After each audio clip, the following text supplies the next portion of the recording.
atau 4 istilah. Saya atur karena tadi rupanya menghadap depan sana, bukan menghadap saya video. Ada 4 istilah yang diterjemahkan ke dalam bahasa Indonesia menjadi kasih, atau dalam bahasa Inggris love. Yang pertama adalah eros. Tetapi kata eros ini tidak pernah muncul di dalam Perjanjian Baru. Ini hanya kata yang beredar dalam masyarakat berkebudayaan Helenis, tetapi tidak pernah dipakai di dalam Alkitab Perjanjian Baru. Eros itu artinya kasih, dalam hal ini kasih laki-laki terhadap perempuan. Kasih dalam pengertian ketertarikan secara seksualitas. Karena itu dari kata eros ini muncul istilah erotik atau erotis. Ya, erotik itu adalah suatu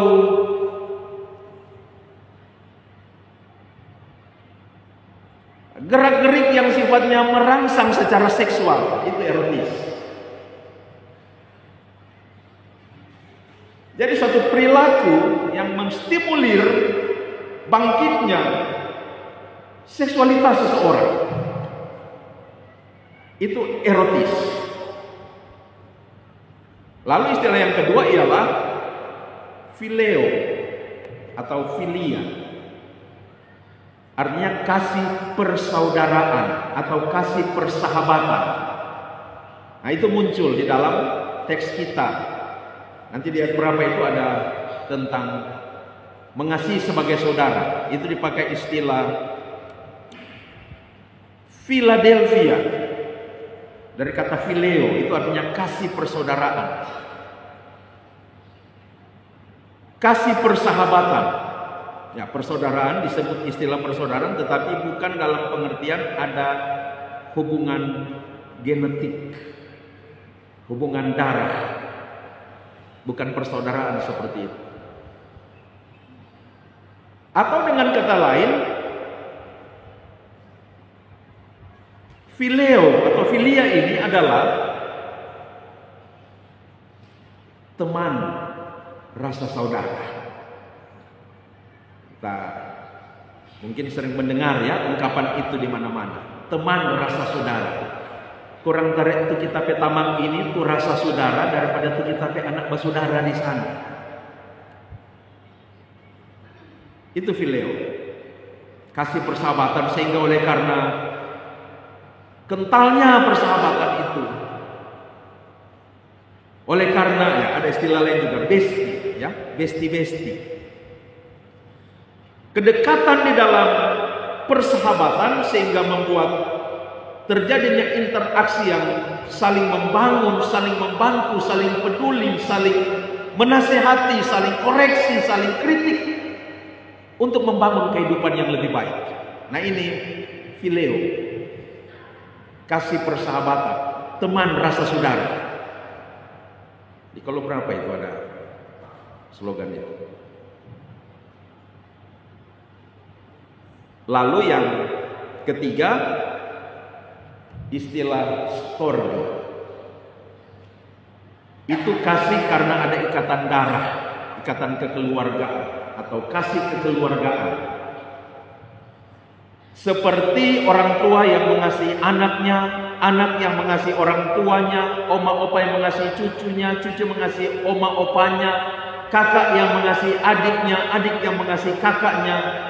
Itu storge, kasih kekeluargaan. Dan yang keempat adalah agape. Agape adalah kasih yang sempurna, kasih yang ada pada sosok yang sempurna. Dan karena kasih itu ada pada sosok yang sempurna, maka kasih itu sempurna.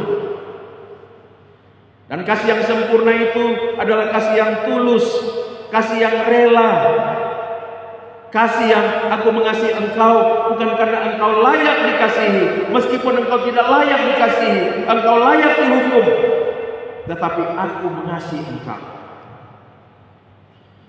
Itu adalah kasih yang tidak menuntut balas, memberi tanpa mengharapkan imbalan.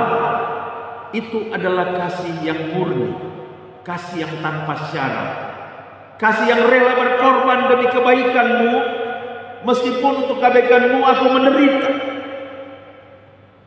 Itu agape.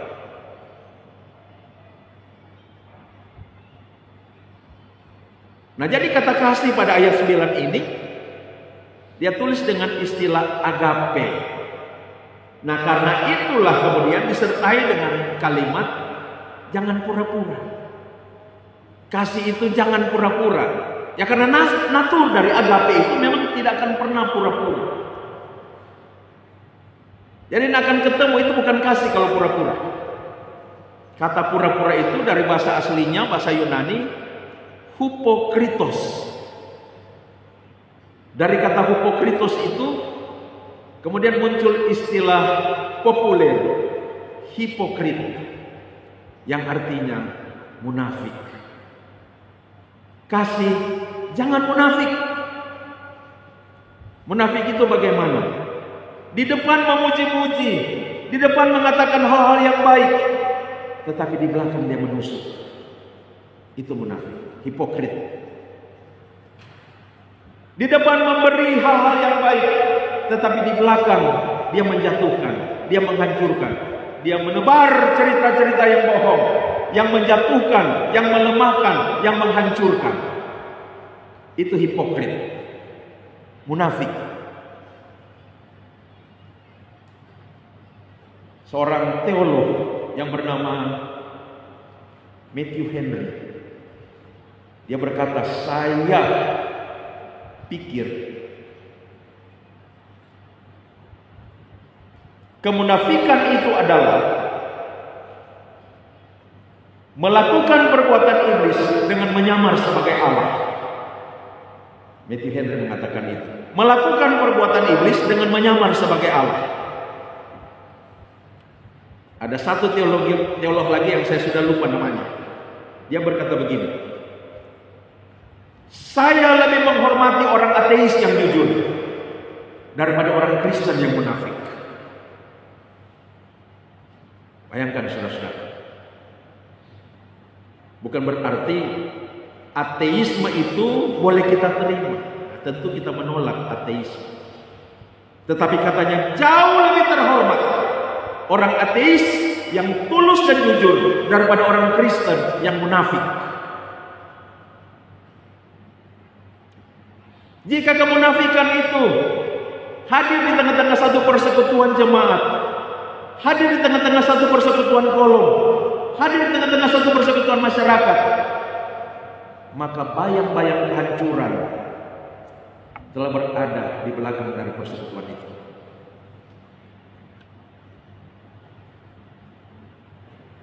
Lalu kemudian masih di ayat itu dikatakan jauhilah yang jahat. Jadi kasih itu jangan munafik, jauhilah yang jahat. Dalam terjemahan Alkitab yang lain dikatakan bencilah yang jahat. Oh, ternyata di dalam kasih itu terkandung satu unsur yang namanya kebencian. Yaitu kebencian terhadap yang jahat. Tidak suka memikirkan, merancangkan dan melakukan yang jahat terhadap sesama. Sama sekali tidak suka. Sukanya apa? Melakukan kebaikan. Melakukan kebaikan terhadap sesama. Itu baru nama orang Kristen. Itu baru nama pengikut Yesus. Karena itu juga lah yang dicontohkan oleh Tuhan Yesus. Lalu kemudian berikut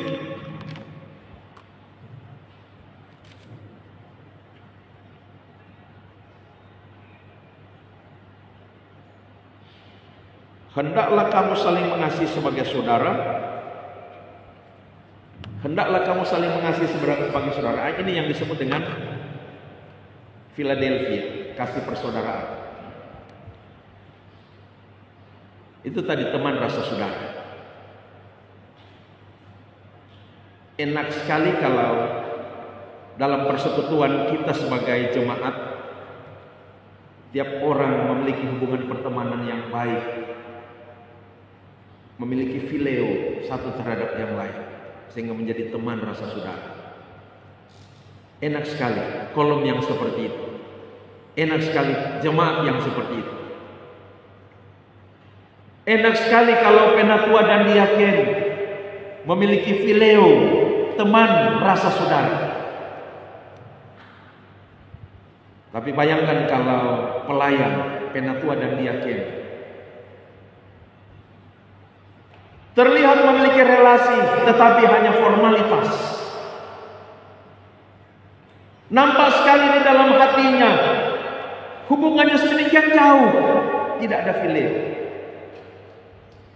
Mudah-mudahan tidak ada di jemaat kita yang seperti itu. Begitu juga di dalam keanggotaan jemaat di kolom.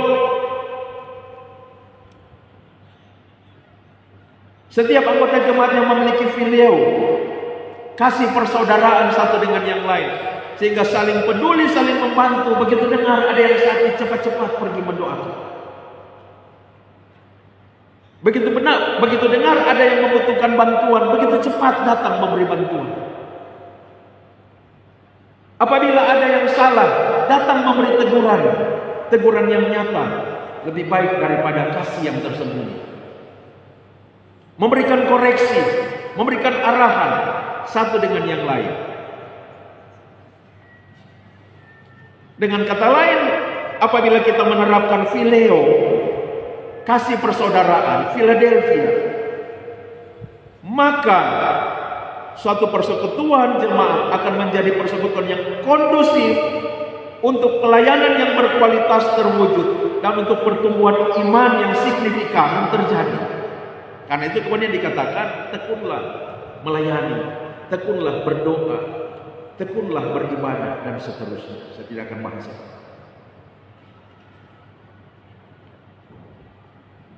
Lalu kemudian dikatakan kasih itu saling mendahului dalam memberi hormat, bukan saling mendahului dalam mendapatkan hormat. Ada di jemaat saya dulu, kalau bikin kegiatan apa ya, dalam rangka HUT jemaat misalnya, ada lomba-lomba, ada kegiatan-kegiatan ini, kegiatan-kegiatan itu, panitianya sibuk, tetapi berapa orang? Paling tinggi 5 orang yang sibuk. Panitianya ada berapa? Ada 25 orang. Yang kerja 5 orang. Datang acara pembukaan. Yang tidak pernah sibuk kerja di dalam persiapan-persiapan, tahu-tahu tampil yang paling depan di dalam acara pembukaan. Padahal tidak pernah kerja. Nah, ini yang menjadi contoh mencari penghormatan terlebih dahulu. Mudah-mudahan di kita tidak ada yang seperti itu. Ada jemaat yang saya lihat dulu seperti itu di tempat yang lain. Kalau kerja tidak pernah dapat lihat, kalau berdiri di muka selalu. Mudah-mudahan tidak ada yang seperti itu. Saudara-saudara, ada seorang pejabat penting di suatu daerah. Dia sangat disenangi oleh masyarakat di situ oleh karena melalui jabatannya dia memfasilitasi dan membangun banyak hal, melakukan hal-hal yang baik demi kemaslahatan dari masyarakat di wilayah itu. Nah, suatu hari diadakan acara besar masyarakat di tempat itu. Ya, katakanlah semacam Thanksgiving begitu. Lalu masyarakat sudah terkumpul di satu building yang sangat besar, aula yang sangat besar. Tetapi mereka belum akan mulai acara itu kalau pejabat penting ini belum hadir. Betul tepat pada jam di mana direncanakan acara itu dimulai, pejabat ini datang, hadir, disambut, dibawa masuk melalui pintu paling depan. Dia jalan paling depan memasuki pintu, waktu dia masuk Masyarakat semuanya berdiri dan bertepuk tangan. Waktu dia lihat itu, dia berhenti. Dan teman di belakangnya disuruh maju di depannya. Waktu teman di belakangnya disuruh maju di depannya, dia bertepuk tangan juga. Artinya apa? Artinya dia membuat orang lain yang menerima aplaus, tepuk tangan dan sambutan penghormatan yang sangat meriah itu. Ini contoh. Mendahulukan dalam memberi penghormatan, bukan mendahulukan dalam mendapatkan penghormatan. Mendahulukan dalam memberi, bukan mendahulukan dalam menerima. Bayangkan apa yang akan terjadi kalau setiap anggota jemaat itu saling mendahului dalam menerima. Ibadah WKI, sekeluar kemari, kukis lampu-lampu. Bajala, ambil satu-satu, makan pakai sendok, semua sedapah satu orang satu. Karena masih banyak yang ada taruh di meja. Pas pulang, ada satu ibu dia terus menimpang. Dia isi di tas plastik banyak sekali sampai ibu-ibu lain semuanya tidak dapat. Lalu ada ibu-ibu yang bilang, Tuhan Nani Conyak pernah berubah rakus ke nenek moyang. Dari dulu begitu terus. Sifat dan sikap yang mau terdahulu di dalam mendapatkan, terdahulu di dalam menerima itu menjadi potensi konflik. Tetapi sikap mendahului di dalam memberi itu menjadi potensi dari suatu keadaan persekutuan kelompok yang makin hari akan makin maju, akan makin progres. Jadi kita harus saling mendahului di dalam memberi, bukan saling mendahului di dalam menerima. Bayangkan kalau saling mendahului di dalam menerima, sehingga saling protes. Kita 3 kali sakinya pernah dapat dana sehat. Tu sana tarik yang sakit-sakit, so dapat berapa kali dana sehat. Akan terjadi seperti itu. Nah, jadi harus saling mendahului di dalam memberi, termasuk di dalam memberi hormat. Lalu kemudian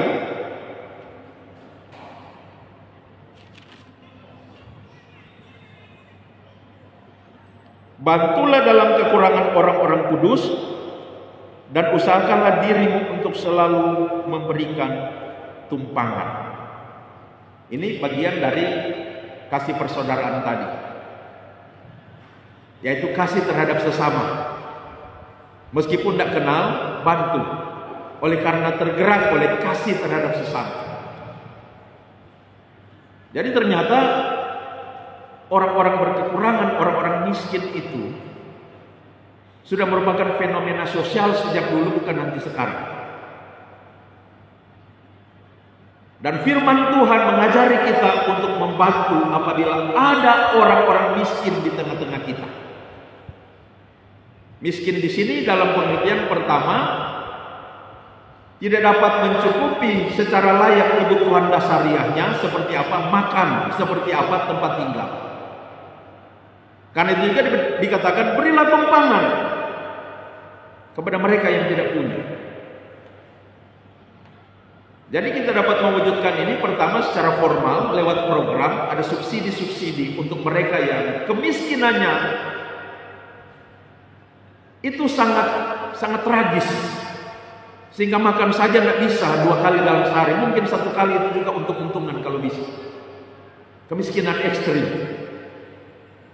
kita beri subsidi supaya bisa makan 3 kali 1 hari. Dan ada juga di tengah-tengah kita, kalau ada orang-orang yang tidak memiliki tempat tinggal oleh karena satu dan lain hal, bantu, beri tumpangan. Kalau kita punya banyak kamar misalnya di rumah kita, mungkin 1 boleh kita pinjamkan dulu sebelum mereka punya tempat tinggal yang tetap. Kasihan tinggalnya di tempat yang tidak layak, kalau hujan mereka basah. Dan tempat yang seperti itu menjadi sarang dari virus dan bakteri yang bisa membuat mereka sakit. Beri dulu tempat yang lain, kasih pinjam. Kalau ada rumah yang setiap malam gelap gulita karena apa? Jaringan listriknya sudah diputusin oleh PLN. Kenapa? Tidak mampu lagi bayar.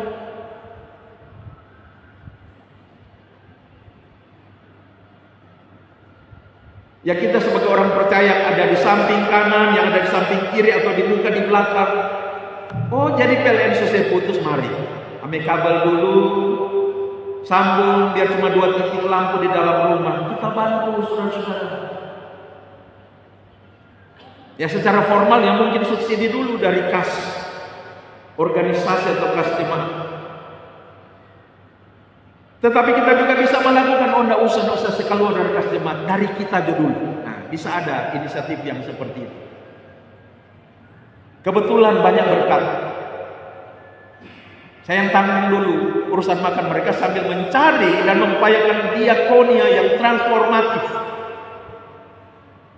Diakonia yang transformatif ialah diakonia yang memberi kail, bukan memberi ikan. Jadi memberi kail supaya mereka bisa cari ikan sendiri. Itu maksudnya diakonia transformatif. Kasih kerja pada orang supaya orang dapat penghasilan sendiri, bisa beli makan sendiri. Supaya apa? Supaya mereka jangan terus bergantung pada orang lain. Karena apa? Karena perasaan juga mereka. Masa terus disuapin, masa terus diberi makan? Mereka juga masih manusia. Jadi kita harus tolong upayakan agar supaya mereka bisa memiliki sumber-sumber untuk mendapatkan nafkah, bisa makan sendiri, bisa punya tempat tinggal sendiri. Tapi sebelumnya bantu dulu, kata firman Tuhan. Lalu kemudian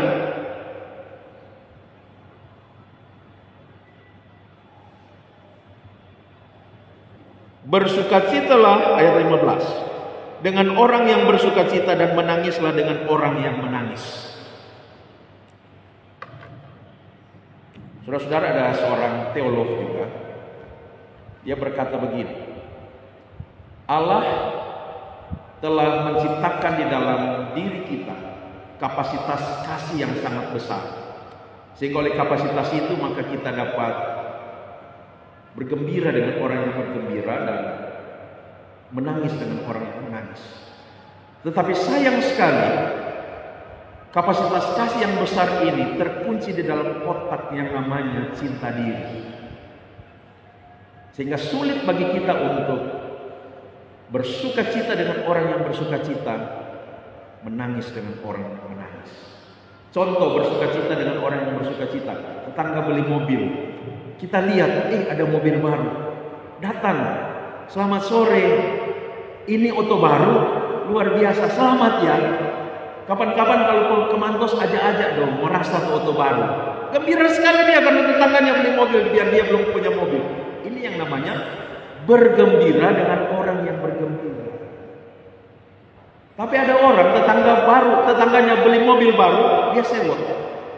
Dia nak mau lihat, dia masuk ke rumah. Saat mobil itu lagi dibawa masuk ke garasi tetangganya, dia sewot. Dia yang sakit hati, dia tidak senang. Berarti dia apa? Iri. Berarti tidak bisa bersukacita dengan orang yang bersukacita. Suatu ketika Pelsus di kolom bilang, orang mau pergi kunjungan doa, ada satu rekan yang sakit di rumah sakit Siloam. Orang Pelsus dan tim doa mau pergi. Nanti orang pakai Grab, naik oto pergi ke sana. Dia bilang, enggak, kita so ada oto baru, pakai dulu kita ke oto, sama-sama pergi di Siloam. Dan yang sewa tadi, anggota tim doa, mau tidak mau naik di oto itu. Tapi so naik di oto itu juga, orang-orang yang lain kasih selamat, ya makasih, boleh menikmati oto baru. Dia tidak mau. Karena apa? Karena egoisme tadi. Tidak senang melihat orang senang. Senangnya lihat orang susah.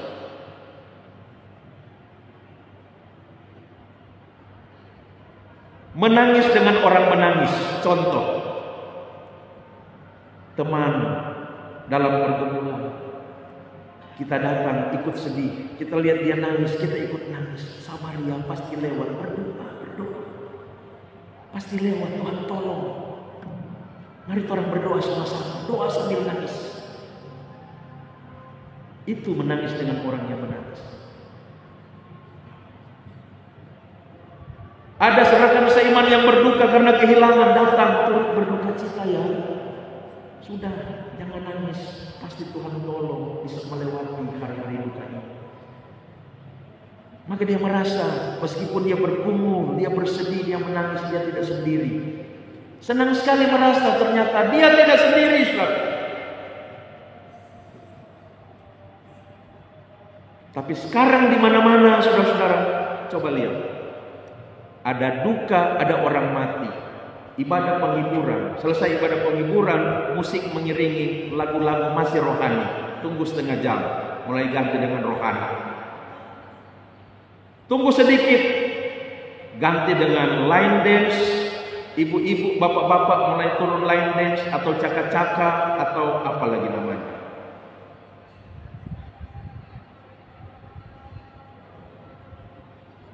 Dengan girang dan riang menyanyi, berdansa-dansi di tengah-tengah duka cita, mayat masih ada. Saya sering kali melihat hal yang seperti itu. Padahal firman Tuhan bilang apa? Menangis dengan orang menangis, bukan bergembira dengan orang menangis. Begitu ditanya kenapa begitu, keluarga itu lagi berduka, kenapa kalian nyanyi-nyanyi, bergembira, riang, dansa-dansi? Jawabnya sangat pragmatis.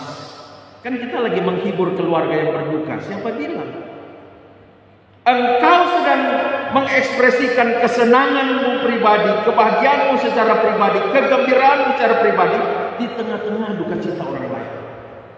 Itu realitanya. Maka mari kita memikirkan amanat firman ini. Nangis dengan orang menangis, bukan dansa-dansi di tengah-tengah orang menangis. Kalau pesta ya iya, mari. Tapi kalau duka jangan, saudara-saudara. Apalagi duka yang tragis. Lalu kemudian,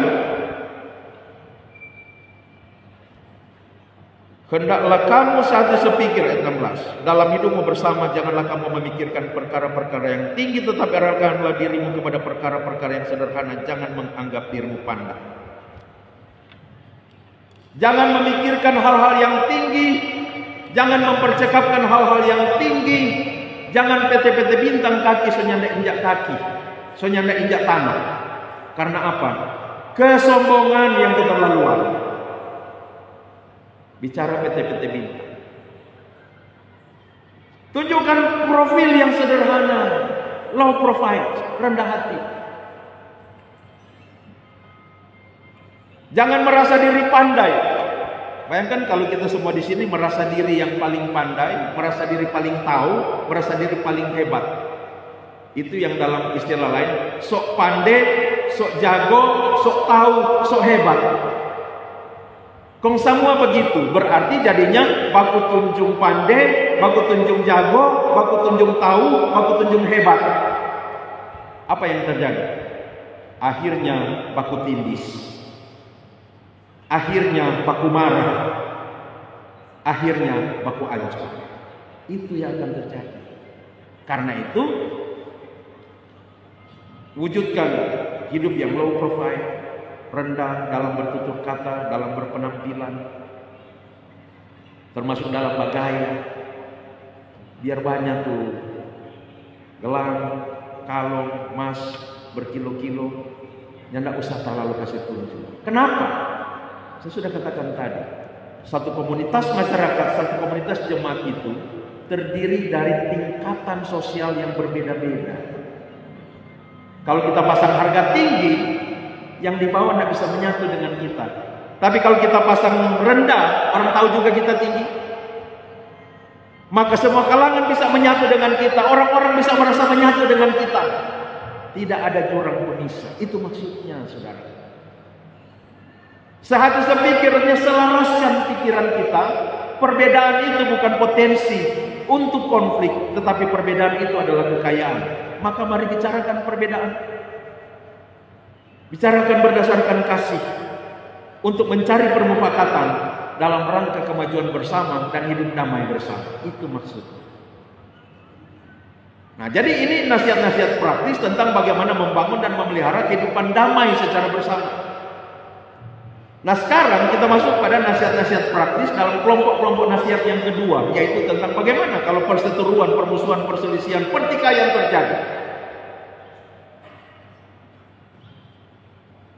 Maka yang pertama kata Paulus di ayatnya yang ke-14,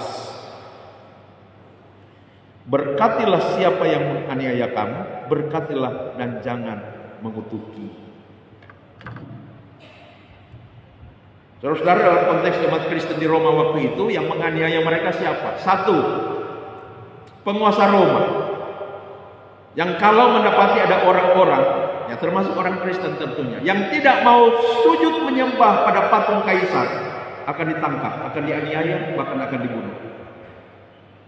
Dua, orang-orang Yahudi yang memandang orang-orang Kristen, pengikut Kristus itu adalah sekte sesat, sehingga harus dimusnahkan. Paulus sebelum bertobat memiliki license to kill, izin untuk membunuh, mengejar, menangkap, menganiaya, membunuh orang-orang Kristen. Lalu dia bertobat, jadi penginjil yang memberitakan tentang Kristus. Tetapi di belakang dia ada begitu banyak orang yang sama seperti dia. Orang-orang Yahudi yang mengejar-ngejar orang Kristen untuk menangkap, menganiaya, dan membunuh. Yang ketiga, masyarakat umum yang menerapkan semacam embargo. Di Yerusalem itu, dan saya kira fenomena itu juga terjadi di Roma, orang-orang Yahudi yang sudah menjadi pengikut Kristus, menjadi Kristen itu diisolasi oleh keluarganya dan bahkan oleh masyarakat. Diisolasi oleh keluarga berarti tidak lagi mendapatkan fulus dari keluarga, tidak mendapatkan lagi dana dari keluarga, termasuk warisan. Masyarakat mengembargo dengan cara, kalau orang Kristen ini bawaro, batoko, orang tidak akan pergi belanja lagi di warung atau toko dari orang Kristen itu. Maka jadi bangkrut, jatuh susah. Itu model penganiayaan dulu. Sekarang seperti apa para penganiaya? Penganiayaan fisik, penganiayaan batin, penganiayaan mental. Fisik ada begitu banyak.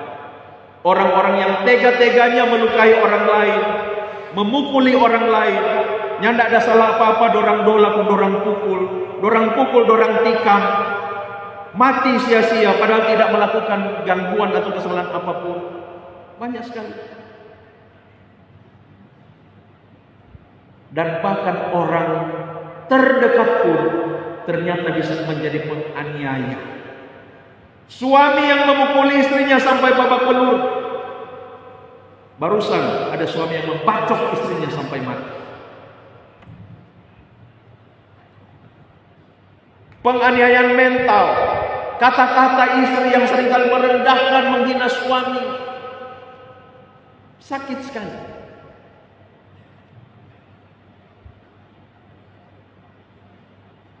Merendahkan, menghina, menyebarluaskan berita-berita buruk yang melemahkan dan menjatuhkan karakter melalui media sosial.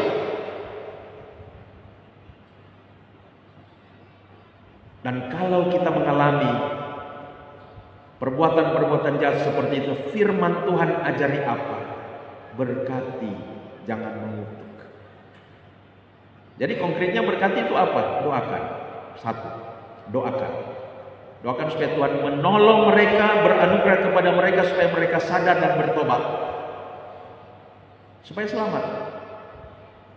Karena Tuhan sangat membenci, sangat murka terhadap perbuatan-perbuatan yang jahat.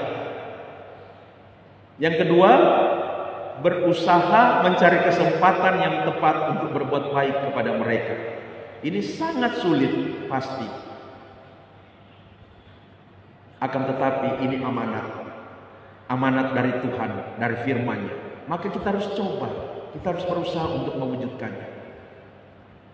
Jangan balas caci dengan caci, maki dengan maki, perbuatan jahat dengan perbuatan jahat, postingan dengan postingan yang jahat. Jangan.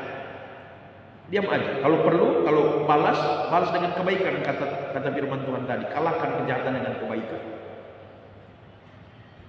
Setiap orang itu pasti paling kurang ada satu orang yang tidak menyukainya. Paling kurang ada satu orang yang memusuhinya. Mengapa kita ini ada yang memusuhi? Mengapa?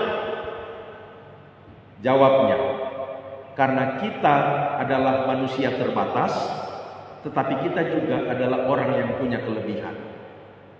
Nah ini alami sekali kan, setiap orang kan ada keterbatasannya, ada kelebihannya.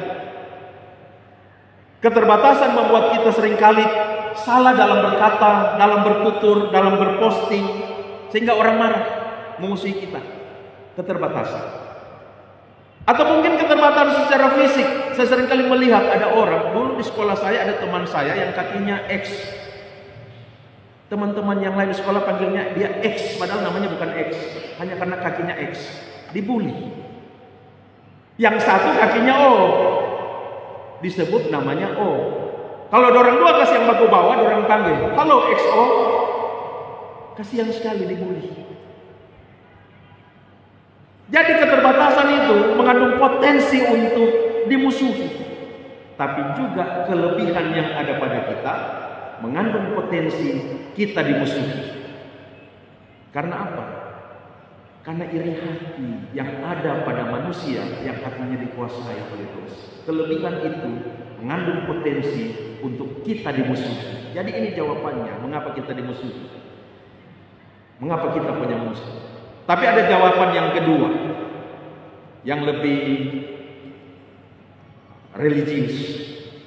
Kalau kita ini orang Kristen yang sungguh-sungguh ikut Yesus, yang sungguh-sungguh melayani, yang sungguh-sungguh bertumbuh di dalam Tuhan, iblis tidak akan pernah suka. Iblis akan utus pengikut-pengikutnya yang dia pakai untuk menebar kebencian, untuk menyerang, untuk menghancurkan. Ada orang-orang yang dipakai oleh iblis untuk memusuhi kita. Kalau kita ini orang Kristen yang sungguh-sungguh, kalau kita ini melayani dengan sungguh-sungguh, kalau kita memberitakan firman Tuhan dengan sungguh-sungguh, pasti ada yang akan memusuhi. Jadi itu jawaban mengapa kita ini punya musuh. Tetapi ketika pun realita permusuhan perbuatan yang terjadi, dikatakan jangan balas kejahatan dengan kejahatan. Mengapa jangan balas kejahatan dengan kejahatan? Satu, karena membalas kejahatan itu menyenangkan sekali, bukan? Menyenangkan membalas kejahatan. Dan kecenderungan kita ialah membalas lebih kejam, sehingga ada ungkapan pribadi yang mengatakan pembalasan lebih kejam daripada perbuatan. Bukan? Tetapi Tuhan kita itu adil. Nah, agar supaya kita tidak membalas kejahatan secara tidak adil dengan membalas yang lebih jahat, maka Tuhan tidak memberikan kepada kita hak untuk membalas. Ini alasan yang kedua mengapa jangan balas kejahatan. Kita tidak diberikan hak untuk membalas. Hak untuk membalas itu hanya ada pada Tuhan. Kalau Tuhan membalasnya sekarang, barangkali di balik dari pembalasan Tuhan itu ada maksud supaya dia sadar, dia bertobat.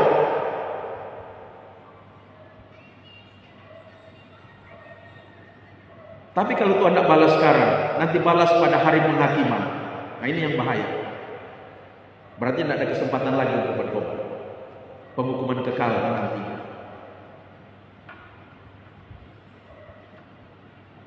Maka jangan membalas kejahatan dengan kejahatan. Tapi kalau kita balas kejahatan dengan kebaikan, kata teks kita tadi, kita seperti menaruh bara api di atas kepalanya.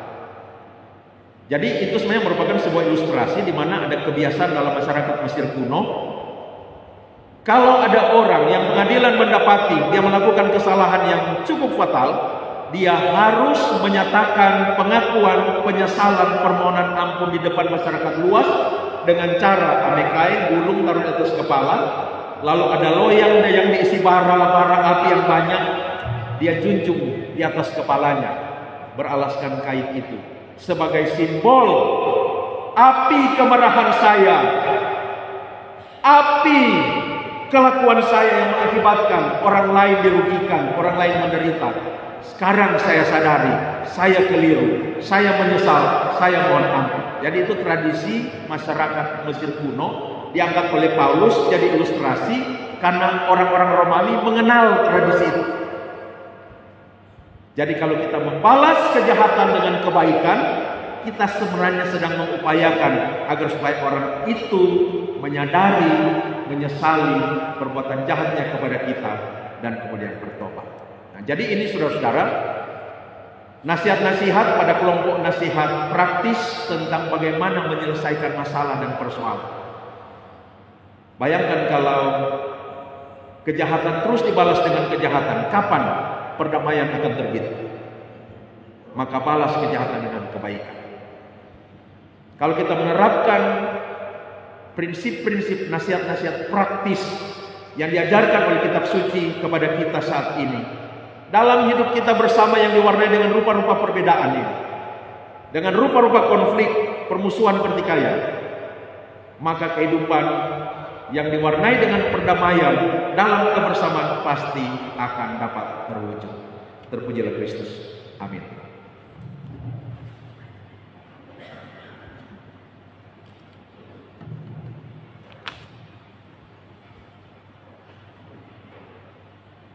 Kita akan memberikan persembahan.